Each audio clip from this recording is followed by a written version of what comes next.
اقرأ باسم ربك الذي خلق خلق الإنسان من علق اقرأ وربك الأكرم الذي علم بالقلم علم الإنسان ما لم يعلم۔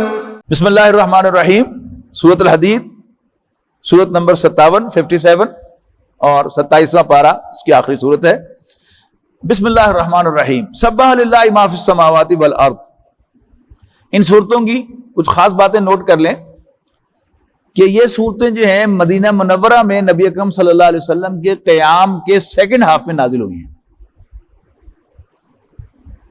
دوسری بات یہ نوٹ کیجئے گا کہ ان صورتوں میں مسلمانوں کے تمام گروہوں سے خطاب ہے، ایمان والوں سے بھی اور عام مسلمانوں سے بھی اور منافقین سے بھی۔ اہل کتاب سے یہاں براہ راست خطاب نہیں ہے، اگر ہے بھی صحیح تو مسلمانوں کے لیے عبرت کا سامان جو ہے وہ دکھانے کے لیے، ان کو عبرت دلانے کے لیے کہ جیسے اہل کتاب نے میرے کلام کے ساتھ میرے نبیوں کے ساتھ سلوک کیا تھا، تم ویسا سلوک نہ کرنا۔ جیسے انہوں نے سمجھ لیا تھا کہ ہم اللہ تعالیٰ کے بڑے چہیتے اور پیارے ہیں، تم بھی کہیں ایسے نہ ہو جانا۔ تیسری بات یہ ہے کہ ان صورتوں میں دین کی تعلیمات کے خلاصے ہیں اور مسلمانوں کو بہت جھنجھوڑا گیا ہے، خاص طور پر اس سورۃ حدید کے اندر بہت جھنجھوڑا گیا ہے، اور یہ بڑی زبردست صورتوں میں سے ہے۔ محترم ڈاکٹر سارا صاحب فرمایا کرتے تھے کہ یہ صورت اللہ نے مجھے عطا کی ہے، اس کا فہم تو ظاہر ہے ان سے ہی ہم نے سارا کچھ سیکھا ہے، تو کچھ نہ کچھ ان کے ذریعے سے اللہ تعالیٰ نے ہمیں بھی عطا کیا ہے، ان کے سارے شاگردوں کو۔ ایک اور بات ان کے سسٹم میں یہ ہے کہ یہ 10 صورتیں ہیں، ان میں سے 5 صورتوں کا آغاز اللہ کی تسبیح کے تذکرے سے ہوتا ہے۔ 3 صورتوں کا آغاز ماضی کے صیغے میں سبح للہ ما فی السماوات والارض یا سبح للہ ما فی السماوات وما فی الارض، اور 2 صورتوں میں مضارع کے صیغے سے یسبح للہ ما فی السماوات وما فی الارض، اور جو مضارع کی ایک کمی رہ گئی وہ سورۃ حشر کی آخری آیت کے اندر یسبح لہ ما فی السماوات والارض کہہ کر وہ پوری کر دی۔ تو محترم ڈاکٹر صاحب نے ان 10 صورتوں کو مسبحات کا نام دیا ہوا تھا، تسبیح کرنے والی صورتیں، اللہ تعالیٰ کی تسبیح کرنے والی۔ بسم اللہ الرحمن الرحیم۔ سبح للہ ما فی السماوات والارض۔ آسمانوں اور زمین کی ہر شے اللہ کی تسبیح کرتی ہے، وہو العزیز الحکیم، اور اللہ تعالیٰ بالا دست حکمت والا ہے۔ لہو ملک السماوات والارض۔ آسمانوں اور زمین کی بادشاہی اسی کی ہے۔ یہی بات جو ہے دیکھیے گا آیت نمبر 5 میں دوبارہ آئے گی، لہو ملک السماوات والارض، لیکن دوسری آیت میں جو اس کا ثبوت ہے وہ کیا ہے؟ یحیی و یمیت وہو علی کل شیء قدیر۔ اللہ تعالیٰ آسمانوں اور زمین کی بادشاہی اللہ کی ہے، وہی زندگی عطا فرماتا ہے اور وہی موت سے دوچار کرتا ہے، یہ اس کا ثبوت ہے، وہو علی کل شیء قدیر، اور وہ ہر چیز پر قادر ہے۔ لیکن 5ویں آیت میں لہو ملک السماوات والارض، آسمانوں اور زمین کی بادشاہی اللہ کی ہے، ثبوت کیا پیش کیا گیا ہے؟ وَإِلَى اللَّهِ تُرْجَعُ الْأُمُورُ، تمام ایشوز اللہ ہی کی طرف لوٹائے جائیں گے، and he will be the final referee۔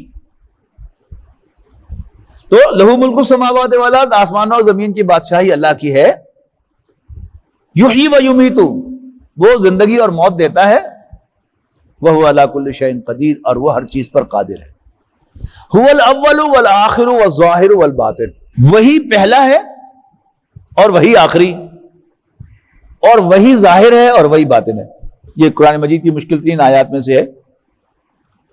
وَهُوَ بِكُلِّ شَيْءٍ عَلِيمٌ، اور وہ ہر چیز کا علم رکھنے والا ہے۔ نبی اکرم صلی اللہ علیہ وسلم کے قربان جائیے، قرآن مجید کی وضاحت، اس کا بیان آپ کی ذمہ داری ہے۔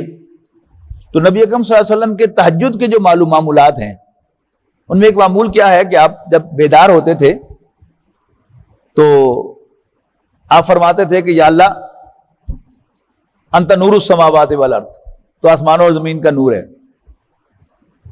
اور پھر فرماتے انت الاول ولیس قبلک شیء، تو سب سے پہلا ہے، تجھ سے پہلے کوئی نہیں۔ یہ تو بڑی آسان بات ہے۔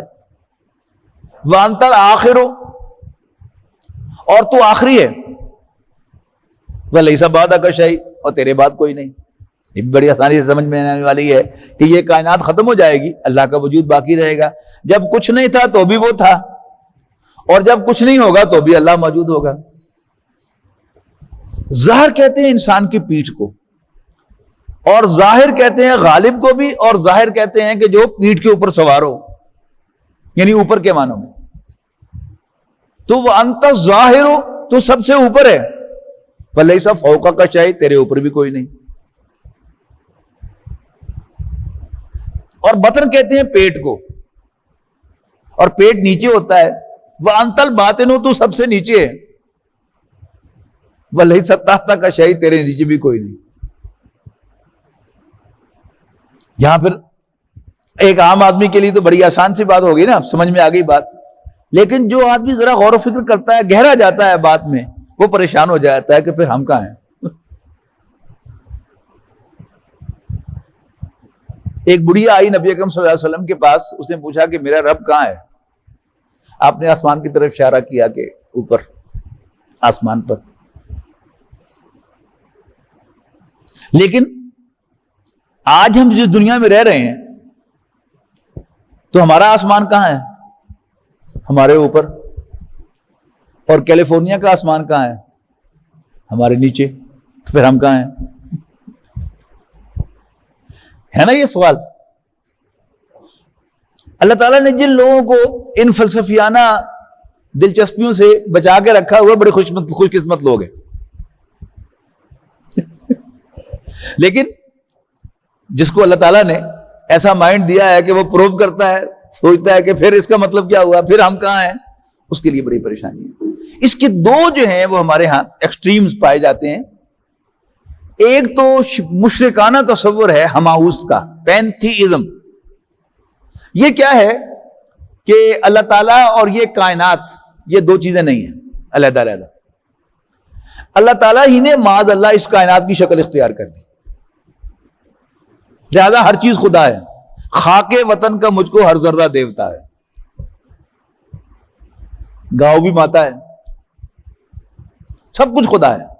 میں بھی خدا ہوں معاذ اللہ. یعنی اللہ تعالیٰ ہی نے اس کائنات کا روپ دھار لیا ہے، کائنات کی شکل اختیار کر لی ہے، تو یہ سب خدا ہی خدا ہے. ہماؤ سب کچھ وہی ہے. یہ مشرکانہ تصور ہے. اللہ تعالیٰ کی ذات لم یلد ولم یولد ہے، نہ اس نے کسی کو جنا، یعنی اس سے کوئی اور چیز پیدا نہیں ہوئی. اس نے پیدا کی ہے ہر چیز، لیکن اس سے کوئی اور چیز پیدا نہیں ہوئی. ولم یولد، اور وہ بھی کسی سے پیدا نہیں ہوا، یعنی اس سے بھی کوئی چیز پیدا نہیں ہوئی، اور وہ بھی کسی چیز سے پیدا نہیں ہوا، اور اس سے بھی کوئی چیز پیدا نہیں ہوئی. یہ ہمارا توحید کا تصور ہے. دوسرا تصور کیا ہے؟ وہ یہ ہے کہ اللہ تعالیٰ کی ذات اور اس کی صفات، اور غیر اللہ کی ذات اور صفات، ان میں تین فرق اگر آپ سمجھ لیں تو بڑی آسانی ہو جاتی ہے. اللہ تعالیٰ کی صفات اس کی ذات کی طرح اس کی اپنی ہیں، کسی کی عطا کردہ نہیں ہے. اللہ تعالیٰ نے اس کائنات کو وجود بخشا، اللہ کو کسی نے نہیں بنایا.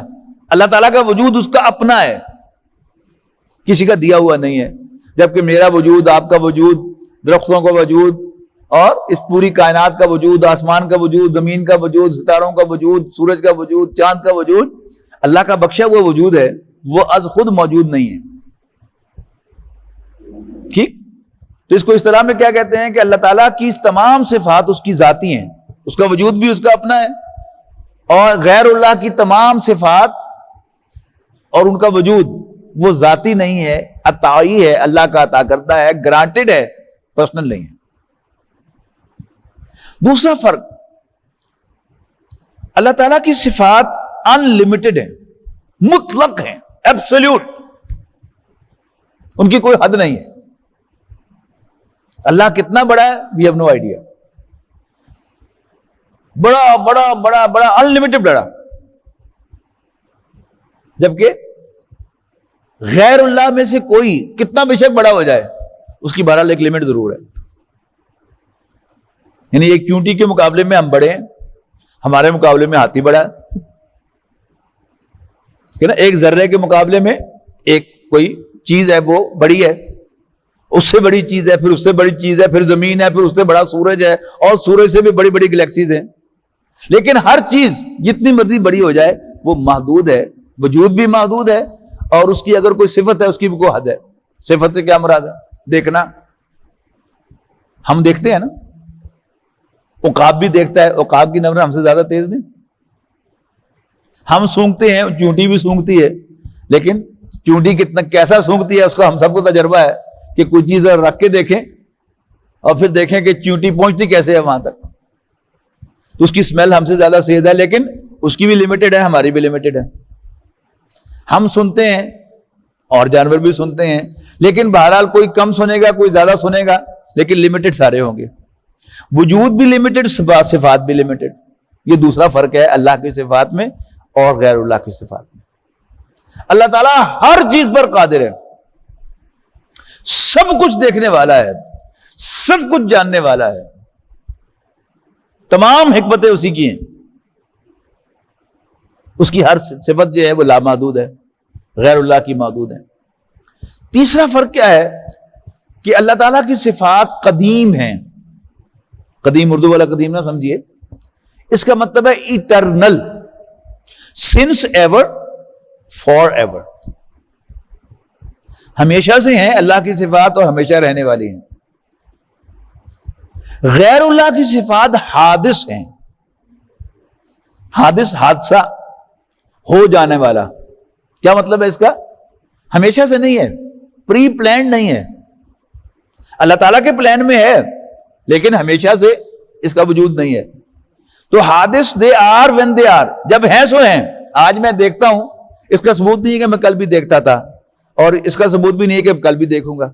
آج میری دیکھنی اس وقت صفت ہے، شاید 1 منٹ کے بعد نہ ہو. آج میں اس وقت زندہ ہوں، شاید اگلے لمحے زندہ نہ ہوں. تو اللہ تعالیٰ کی صفات اس کی اپنی لامحدود اور قدیم، ایٹرنل. غیر اللہ کی صفات عطائی، لمیٹڈ، محدود اور حادث، جو ہیں جب ہیں سو ہیں، حادثتاً ہیں لیکن ہمیشہ سے نہیں. اب اس میں آئے اللہ تعالیٰ کے وجود کے اعتبار سے اور صفات کے اعتبار سے ایک جنرل ویو لیں. کیا کسی کی دی ہوئی چیز اور ذاتی چیز کا کوئی کمپیریزن ہوتا ہے؟ There is no comparison. اپنی چیز ہوتی ہے، اور منگی تنگی چیز اس کا کوئی وجود نہیں ہوتا، کوئی اس کا اعتبار نہیں ہوتا، جب چاہے مانگ لے. اسی طرح لامحدود اور محدود کا کوئی کمپیریزن نہیں ہوتا. اور اسی طرح قدیم اور حادث کا کوئی کمپیریزن نہیں ہے. تو اگر آپ یہ کہیں کہ اللہ تعالیٰ کی صفات ہیں واقعتاً، اور ایز کمپیئر ٹو ہم، غیر اللہ کی کوئی نہ کوئی اس کا وجود ہے ایز کمپیئر ٹو اللہ، اور نہ ہی اس کی کوئی صفت ہے. اگر آپ کے ذہن میں theory of relativity who, Einstein کا نظریہ اضافت، اس کی اسٹیٹمنٹ کیا ہے کہ every thing is nothing is in absolute rest and nothing is in absolute motion. Everything is at relative rest and in relative motion until and unless there is an absolute frame of reference. ایسے ہے جی، F S C کی پڑھی ہوئی ہے، ٹھیک ہے، کہ کوئی چیز نہ واقعتاً متحرک ہے نہ واقعتاً ساکن ہے، وہ ایک دوسرے کے ریفرنس سے متحرک اور ساکن ہے جب تک ایک ایبسولوٹ ریفرنس نہ ہو. اس کی مثال وہ کیا دیتا ہے کہ فیصل آباد ٹرین اسٹیشن پر ایک ٹرین کھڑی ہے،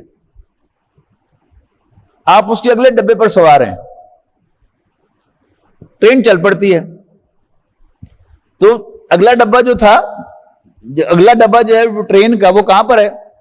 جہاں پلیٹ فارم ختم ہو رہا ہے اور ایک وہ مال نکالنے والا جو گیٹ ہے اس کے پاس سے، کنٹرول آفس کے پاس، وہ آپ کو نظر آ رہا ہے. گاڑی چل پڑتی ہے اور آپ گاڑی میں پیچھے کی طرف چلنا شروع کر دیتے ہیں. اب ود ریفرنس ٹو ٹرین آپ چل رہے ہوتے ہیں کہ پہلے اگلے ڈبے میں تھے، پھر آپ درمیان والے ڈبے میں آ گئے. لیکن آپ مسلسل دیکھتے ہیں یوں کر کے تو آپ کو وہی اینڈ آف پلیٹ فارم اور وہ گیٹ نظر آ رہا ہے. تو آپ with reference to platform آپ ساکن ہیں, لیکن ود ریفرنس ٹو ٹرین آپ گھوم رہے ہیں. اچھا پھر ایک آدمی کہے گا کہ نہیں جی زمین تو ساکن ہے تو لہذا یہ ایک ایبسولوٹ ریفرنس ہے, لیکن ہمارا جغرافیہ کا سائنس کا علم کیا کہتا ہے کہ زمین بھی متحرک ہے, وہ سورج کے گرد گھوم رہی ہے. اچھا چلو سورج کو مان لے, پتا چلا کہ نہیں سورج بھی اپنی گلیکسی میں کسی اور سیارے کے گرد گھوم رہا ہے اور سب کچھ ہی گھوم رہا ہے, تو پھر آپ کیا کہیں گے؟ آپ موو کر رہے ہیں کہ نہیں کر رہے؟ آپ متحرک ہے کہ ساکن ہے؟ تو یہ وہ کہتا ہے کہ nothing is at absolute rest and nothing is in absolute motion. Everything is at relative rest and in relative motion until unless there is an absolute frame of reference. اب معلوم کیا ہوا؟ اللہ تعالیٰ کی ذات وہ ایبسولوٹ ہے, اللہ تعالیٰ کی صفات بھی ایبسولوٹ ہے. تو آپ نہیں کہہ سکتے کہ ہم ہیں بھی صحیح کہ نہیں. ود ریفرنس ٹو اللہ ہمارا کوئی وجود نہیں ہے, اس لیے کہ وہ ایبسولوٹ ہے, ہم ریلیٹو ہیں. ہاں ایک دوسرے کے ریفرنس ہے, جیسے میں نے کہا کہ آپ ٹرین کے ریفرنس سے موو کر رہے ہیں, پلیٹ فارم کے ریفرنس سے موو نہیں کر رہے. ٹھیک ہے نا؟ تو ہم نہیں کہہ سکتے کہ ہم ہیں کہ نہیں ہیں, لیکن اگر آپ اللہ تعالیٰ کے ساتھ کمپیئر کریں گے تو ہمارا کوئی وجود نہیں. آپس میں ریفرنس سے آپ بات کریں گے تو میں یہاں سے اتر کے وہاں جاؤں گا تو with reference to the floor of the mosque میں موو کر رہا ہوں. لیکن اگر مسجد جو ہے وہ گھوم رہی ہو اٹ سیلف, جیسے ٹرین چل رہی ہے, تو ممکن ہے کوئی اور سچویشن پیدا ہو جائے. تو اللہ تعالیٰ کا وجود جو ہے ایک ریئل وجود ہے, ہمارا جو ہے وہ ریلیٹو وجود ہے. اللہ تعالیٰ کی ساری صفات ریئل ہیں, ایبسولوٹ ہیں, ہماری صفات جو ہیں وہ ریلیٹو ہیں. اس کو مزید سمجھنے کے لیے دو مثالیں آپ سمجھیں. ہم دو قسم کی چیزیں بناتے ہیں. ایک یہ میز ہے جو بڑائی نے بنایا ہے, ڈیسک ہے میرے سامنے, یہ کس سے بنا ہے؟ چپ بورڈ سے بنا ہے اور لکڑی کے گولے لگے ہوئے ہیں اور کیل ٹھکے ہوئے ہیں اور چریچ سے جوڑا ہوا ہے ان کو گلو سے. اس کو کہتے ہیں تخلیق, اس لیے کہ اس نے کوئی نئی چیز تو نہیں بنائی. چپ بورڈ پہلے سے موجود تھا, اس نے صرف اس کو خاص طریقے سے کاٹا ہے. لکڑی بھی موجود تھی لیکن اس نے خاص طرح سے اس کے پیسز کاٹے ہیں. کیل بھی موجود تھے, وہ تھوڑے کے ساتھ اس نے لگا دیے ہیں ارینج کر کے. تو اس کو کہتے ہیں تخلیق. ایسی تخلیق میں ٹائم بھی لگتا ہے, اور اگر بڑائی ادھر کھڑا ہے تو ادھر نہیں ہوتا, ادھر ہو تو ادھر نہیں ہوتا, ادھر ہو تو ادھر نہیں ہوتا, ادھر ہو تو ادھر نہیں ہوتا, اوپر ہو تو نیچے نہیں ہوتا, نیچے ہو تو اوپر نہیں ہوتا. ایک اور چیز ہے جو ہم بناتے ہیں, اپنے ذہن میں ہم امیجن کرتے ہیں کسی چیز کو. میں گھنٹہ گھر کو امیجن کرتا ہوں تو بیک وقت میں ریل بازار کی طرف بھی ہوں گا, بھوانے بازار کی طرف بھی ہوں گا, جنگ بازار کی طرف بھی ہوں گا, کچہری بازار کی طرف بھی ہوں گا, کارخانہ بازار کی طرف بھی ہوں گا, امیرپور بازار کی طرف بھی ہوں گا, اس کے اندر بھی ہوں گا اور باہر بھی ہوں گا. لیکن میرے امیجنیشن کو آپ نہیں دیکھ سکتے, آپ کے امیجنیشن کو میں نہیں دیکھ سکتا. اب ایک اور مثال لیں درمیان میں, وہ کیا ہے؟ ایک جادوگر کی مثال ہے کہ جادوگر جو ہے اس نے اپنی ریاضت کے ذریعے سے لوگوں کی ول پاور کو کنٹرول کرنا سیکھ لیا ہے.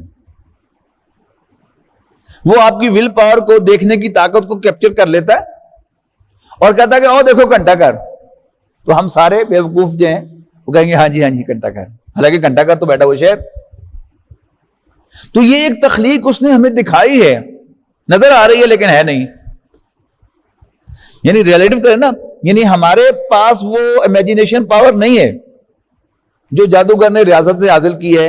تو میری امیجنیشن کو آپ نہیں دیکھ سکتے, آپ کے امیجنیشن کو میں نہیں دیکھ سکتا.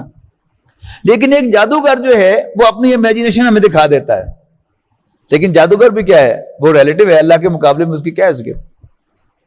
اب ذرا اس کو لے کے جائیں ایبسولوٹ پر, کہ جو ایبسولوٹ وجود ہے اللہ تعالیٰ کا وجود, اس نے یہ کائنات بنائی ہے ود ریفرنس ٹو اللہ, اس سے کوئی وجود نہیں ہے. لیکن آپس میں with reference to each other we exist, but with reference to اللہ وی ڈونٹ ایگزسٹ. یہ جو ہے یہ وحدت الوجود کا تصور ہے. بعض لوگ پینتھیزم کو بھی وحدت الوجود کے نام سے کہہ دیتے ہیں, لیکن وہ شرک ہے. کہ اللہ نے یہ کائنات کی شکل اختیار کی ہے، لیکن یہ وحدت الوجود ایک ہی اصل وجود ہے اور وہ اللہ کا وجود ہے، باقی سب کچھ دکھتا ہے۔ یعنی ابن عربی جس کو یعنی جو ان کے مخالفین ہیں ان کو بڑی گالیاں نکالتے ہیں، ان کا شعر آپ کو سنا رہا ہوں، کلو ما فی الکون وہم او خیال، اس کائنات میں کون و مقام میں جو کچھ ہے وہ وہم ہے، یہ خیال ہے۔ او اکوس فی المرایا، یا یہ مرر امیجز ہیں، مرر تم کہتے ہیں نا مرر کو، اور عکس کہتے ہیں امیج کو۔ او اکوس فی المرایا او ظلال، یا یہ سائے ہیں۔ سایہ بھی کیا ہوتا ہے؟ یعنی سورج ادھر ہے اور درخت کی ایک ایک پتے کا سایہ جو ہے وہ آپ کو نظر آ رہا ہوتا ہے زمین پر، جیسے وہ پورا درخت ہے، لیکن ہوتا نہیں وہاں پر درخت۔ اسی طرح آپ مرر کے سامنے کھڑے ہوتے ہیں تو ایسا معلوم ہوتا ہے کہ جیسے اس شیشے کے پیچھے آپ دوبارہ کھڑے ہیں، لیکن آپ وہاں کہاں ہوتے ہیں؟ آپ تو ادھر کھڑے ہوتے ہیں۔ تو یہ کائنات جو ہے یہ نظر آتی ہے، لیکن ود ریفرنس ٹو اللہ اس کا کوئی وجود نہیں ہے۔ ایبسولوٹ وجود صرف اللہ تعالیٰ کا ہے۔ اور یہ تو ہماری سائنس بھی یہاں تک پہنچ گئی ہے کہ ایک وقت تھا کہ اس کائنات کا کوئی وجود نہیں تھا۔ یہ بگ بینگ وغیرہ جو ہیں، یہ آہستہ آہستہ جو مزید آ رہی ہیں چیزیں، کہ اس کائنات کا ایک وقت تھا کہ کوئی وجود نہیں تھا، پھر پہلے جو ہے وہ ایک اللہ تعالیٰ کا، ہم اسے کیا کہیں گے، اللہ تعالیٰ کا کلمہ کن ہوا تو کوئی چیز وجود میں آ گئی۔ اس کے بعد پھر کیا چینجز آنی شروع ہوئی، یہ تخلیقی پروسیس ہے۔ جبکہ جو عالم امر کی چیزیں ہوتی ہیں وہ انسٹنٹینیس ہوتی ہیں، اللہ تعالیٰ کا صرف حکم انوالو ہوتا ہے، کوئی پروسیس نہیں ہوتا ویزیبل اس کا، اور کوئی اس میں ٹائم انوالو نہیں ہوتا۔ تو اللہ تعالیٰ نے جو پہلی چیز پیدا کی بگ بینگ سے کی، یا کل کو ہم شاید اور سمجھ لیں کہ نہیں ایسے نہیں ہوا تھا، ایسے ہی ہوا تھا، لیکن ہاں یہاں تک ہم پہنچ گئے ہیں کہ ایک وقت تھا کہ اس کائنات کا کوئی وجود نہیں تھا، اور انشاءاللہ سائنس بھی یہ پہچانے گی کہ ہم سے پہلے کہ ایک وقت آئے گا کہ اس کائنات کا کوئی وجود نہیں ہوگا۔ تو پھر اللہ ہی اول، اللہ ہی آخر، اوپر بھی اللہ، نیچے بھی اللہ، اندر بھی اللہ، باہر بھی اللہ، باقی یہ سب کچھ نظر آ رہا ہے، لیکن اس کا حقیقی وجود نہیں ہے، اس کا ریلیٹو وجود ہے، ایبسولوٹ وجود نہیں ہے، اس کا اپنا کوئی وجود نہیں ہے۔ اللہ تعالیٰ کا دیا ہوا ایک وجود ہے، اللہ تعالیٰ کی دی ہوئی ایک شکل ہے جو نظر آ رہی ہے، سب رونقیں، یہ سب اونچ نیچ، یہ سب کیا ہے؟ یہ اللہ تعالیٰ کی بنائی ہوئی ہے، اللہ تعالیٰ کی دکھائی ہوئی ہے، اس کا اپنا کوئی وجود نہیں ہے۔ واللہ عالم، یہ ایکسپلینیشن تھی اس کی کہ اگر آپ کو یہ مضامین پریشان کرتے ہوں، اگر اللہ نے آپ کو سینٹ بنایا ہے، آپ ان فضولیات میں نہیں جاتے، آپ کا ذہن ان میں نہیں الجھتا، تو فار گاڈ سیک جو کچھ میں نے کہا ہے اس کو نکال کے باہر پھینک دیں، خام خواہ ان باتوں میں الجھنے کی ضرورت نہیں ہے۔ یہ صرف ان لوگوں کے لیے ہے کہ جو سیکولر لوگوں کے ساتھ پنگے لیتے ہوں، یا سیکولر لوگ ان کے ساتھ پنگے لیتے ہوں، آپ کے کولیگز ہوں جو آپ کے ایمان پر حملے کرتے ہوں، آپ کے کلاس فیلوز ہوں جو آپ کے ایمان پر ڈاکے ڈالنے کی کوشش کرتے ہوں، ان کے لیے یہ ساری وضاحت ہے۔ باقی جس کو اللہ تعالیٰ نے ان پیچیدگیوں سے بچا کے رکھا ہوا ہے وہ اللہ کا شکر ادا کرے اور اللہ تعالیٰ کو بلائنڈلی مانے، اور قرآن مجید پر بالکل اندھا یقین اور ایمان رکھے کہ صدق اللہ العظیم، اللہ تعالیٰ نے جو کچھ فرمایا ہے سچ فرمایا ہے۔ هو الاول والآخر والظاہر والباطن، وہی اول وہی آخر وہی ظاہر وہی باطن، وہو بکل شیء علیم، اور وہ ہر چیز کا علم رکھنے والا ہے۔ هو الذی خلق السماوات والارض فی ستۃ ایام، وہی تو ہے جس نے آسمانوں اور زمین یعنی کائنات کو 6 دنوں میں پیدا کیا۔ ثم استوى علی العرش، سوا کہتے ہیں برابر کو، استوا کیا ہے کہ پورا کنٹرول حاصل کر لینا گھوڑے پر۔ آپ نے اگر گھوڑے کو آپ تصویر ذہن میں لائیں گھوڑے کی، تو اس کی جو پیٹھ ہوتی ہے اس میں خم ہوتا ہے یوں کر کے، لیکن آپ جو ریسر گھوڑے ہیں تیز بھاگنے والے، ان کا سائیڈ ویو دیکھیں تو ان کی کمر بالکل سیدھی ہوتی ہے۔ تو جو سوار گھوڑے پر سوار ہو کر اس کی کمر کو سیدھا کر لے، اس کا مطلب ہے کہ اس کو گھوڑے پر پورا کنٹرول حاصل ہے۔ تو یہ محاورہ پھر اس کے لیے ہے ثم استوى علی العرش۔ عرش کیا ہے؟ عرش کا لفظ استعمال ہوتا تھا تخت کے لیے پہلے زمانے میں، بادشاہ کا جو تھرون ہوتا تھا تخت، اس پر بادشاہ تخت پہ بیٹھ کے کیا کرتا تھا؟ حکومت کرتا تھا، کاروبار حکومت چلاتا تھا۔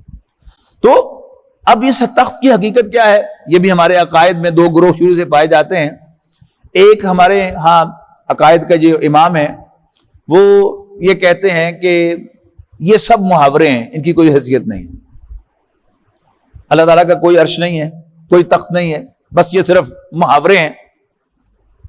دوسرا کیا ہے کہ وہ بالکل ظاہری ہیں کہ کیونکہ قرآن شریف نے کہا ہے کہ اللہ کا عرش ہے تو کہیں گے ہاں عرش ہے. انہی اصحاب ظاہر میں سے، یعنی جو الفاظ کے ظاہر کو لینے والے ہیں، ان میں امام ابن تیمیہ ایک بہت بڑی شخصیت ہے. وہ جمعہ کا خطبہ دے رہے تھے، انہیں حدیث سنائی کہ رات کے آخری پہر اللہ تعالیٰ جو ہے پہلے آسمان پر نزول فرماتا ہے. تو ایک آدمی نے پوچھا کہ حضرت وہ کیسے؟ تو انہیں ممبر سے سیڑھیاں اتر کے دکھا دیا کہ ایسے اللہ تعالیٰ زمین پر نزول فرماتا ہے پہلے آسمان پر. تو یہ کیا ہے؟ یہ جیسے لکھے ہوئے الفاظ ان کو ویسے کا ویسے کہہ دینا. ان کی جو بین رائے ہے وہ یہ ہے، وہ ہمارے جو عام ماتوریدی عقائد کہلاتے ہیں، امام ماتوریدی کے، وہ کیا ہے کہ اللہ تعالیٰ نے اگر یہ الفاظ استعمال کیے ہیں تو سم تھنگ لائک دیٹ کوئی ضرور ہے، but we have no idea کہ وہ کیسی ہے، اس کی شکل کیا ہے. یعنی اللہ نے کہا ہے کہ میں پہلے آسمان پر نزول فرماتا ہوں تو ہم مانیں کہ اللہ تعالیٰ نزول فرماتا ہے، لیکن کیسے نزول فرماتا ہے وی ہیو نو آئیڈیا، ہمیں کچھ پتہ نہیں.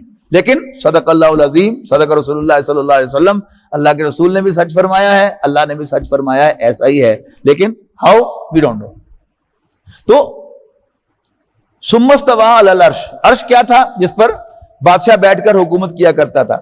تو جیسے یوں سمجھیے کہ ہمارا پریزیڈنٹ ہاؤس ہے یا پرائم منسٹر ہاؤس ہے یا GHQ ہے جہاں سے کنٹرول ہوتا ہے، تو مے بھی اللہ تعالیٰ کا اس پوری کائنات کا کنٹرول جو ہے کسی ایک نقطے کے اوپر ہو اور وہ نقطہ اللہ تعالیٰ کے اپنے کنٹرول میں ہو. ٹھیک ہے نا؟ واللہ عالم. یہ سب آیات مشتبہات ہوتی ہیں، ان میں کوئی حتمی رائے قائم کرنا ناممکن ہے اور نہ کرنی چاہیے. لیکن ایک لفظ ہے جو استعمال کیا گیا ہے، کنٹرول، بار بار آیا ہے اللہ تعالیٰ کے عرش کا تذکرہ، تو پھر اس کا کوئی نہ کوئی ذہن کے اندر ایک آئیڈیا جو ہے وہ ہونا چاہیے. اور محتاط روش کیا ہے کہ ہم اس کی کوئی شکل نہ بنائیں.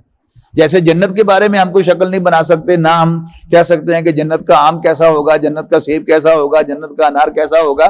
ہاں ہم مانیں گے کہ یہاں انار ہوگا، سیب ہوگا، طے بتائے کیلے ہوں گے، لیکن وہ کیسے ہوں گے، شکل کے کیسے ہوں گے، ذائقے کے کیسے ہوں گے، وی ہیو نو آئیڈیا. تو ثم استوى علی العرش، پھر وہ عرش پر قابض ہو گیا، یعنی پوری کائنات کا کنٹرول جو ہے وہ اس کے ہاتھ میں ہے. یعلم ما یلج فی الارض، وہ جانتا ہے جو کچھ زمین میں داخل ہوتا ہے، وما یخرج منہا، اور جو اس میں سے نکلتا ہے، وما ینزل من السماء، اور جو آسمان سے اترتا ہے، وما یعرج فیہا، اور جو آسمان کی طرف چڑھتا ہے، وہو معکم اینما کنتم، اور تم جہاں بھی ہوتے ہو تمہارے ساتھ ہوتا ہے. واللہ بما تعملون بصیر، اور اللہ تعالیٰ تمہاری تمام حرکتوں کو دیکھ رہا ہے. پھر آیا وہی لہو ملک السماوات والارض، آسمانوں اور زمین کی بادشاہی اسی کی ہے. اب ثبوت کیا پیش کیا جا رہا ہے؟ وَإِلَى اللَّهِ تُرْجَعُ الْأُمُورُ، سارے ایشوز، سارے امور، سارے معاملات اسی کی طرف لوٹائے جائیں گے. فائنل ریفری وہ ہوگا. یولج اللیل فی النہار، وہ رات کو دن میں داخل کرتا ہے، ویولج النہار فی اللیل، اور دن کو رات میں داخل کرتا ہے. وَهُوَ عَلِيمٌ بِذَاتِ الصُّدُورِ، اور وہ سینوں کے بھیدوں کا جاننے والا ہے. اب ان 6 آیات میں ایمان باللہ کا تذکرہ ہے انتہائی گلوریس انداز سے. وَيَشْفِ صُدُورَ قَوْمٍ مُّؤْمِنِينَ وَشِفَاءٌ لِّمَا فِي الصُّدُورِ وَإِذَا مَرِضْتُ